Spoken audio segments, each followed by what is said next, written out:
Pinalis ng Philippine Coast Guard ang isang Chinese vessel na nasa loob ng ating exclusive economic zone. Ayon sa PCG, naaktuhan pa itong nagde-deploy ng isang submersible para lumubog sa dagat. At live mula sa Mandaluyong, nasa frontline ng balitang yan, si Gio Robles. Gio, ano ba ang mga detalye tungkol dito raw sa Chinese vessel na namataan ng Coast Guard?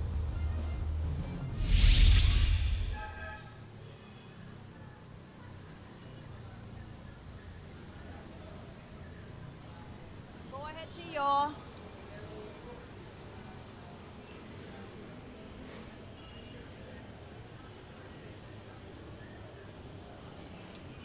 Ruth, kinumpirma nga ng Philippine Coast Guard na matagumpay nitong naitaboy ang isang Chinese research vessel sa dagat na sakop ng ating exclusive economic zone, 92 nautical miles, Burgos, Ilocos Norte. Ayon sa PCG, saktong Labor Day o May 1 nang mamonitor nilang submersible na Shanghai Yongxi o Deep Sea Warrior gamit ang Satellite Dark Vessel Detection System. Kaya nitong lumubog ng hanggang 4,500 meters sa ilalim yan ng dagat.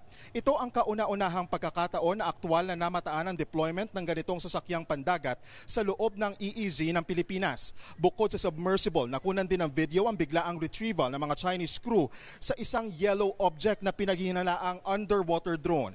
Pinatitibay nito ang hinala ng PCG ng mga underwater drone na namataan sa iba't ibang bahagi ng bansa ay galing sa China. Hindi tumugon sa radio challenge ang barko ng China at agad pinaalis ng BRP Terasa Magbanwa matapos mapatunayang sangkot sa ilegal na aktibidad. Naisumitinan ng PCG ang kanilang ulat sa National Task Force for the West Philippine Sea para sa karampatang aksyon ng gobyerno, kabilang dyan ang Department of Foreign Affairs. Huling namataan ang Chinese research vessel sa labas ng ating EEZ o 250 nautical miles mula Burgos, Ilocos Norte. Wala pang pahayag dyan ang embahada ng China. Balik sa iyo, Ruth.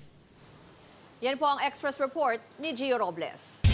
Mga kapatid, ako po si Ruth Cabal. Maging maalam at may pakialam sa mga may init at rumaratsyadang balita sa Frontline Express. Para maging updated sa balitaan, mag-subscribe lang sa social media pages ng News 5.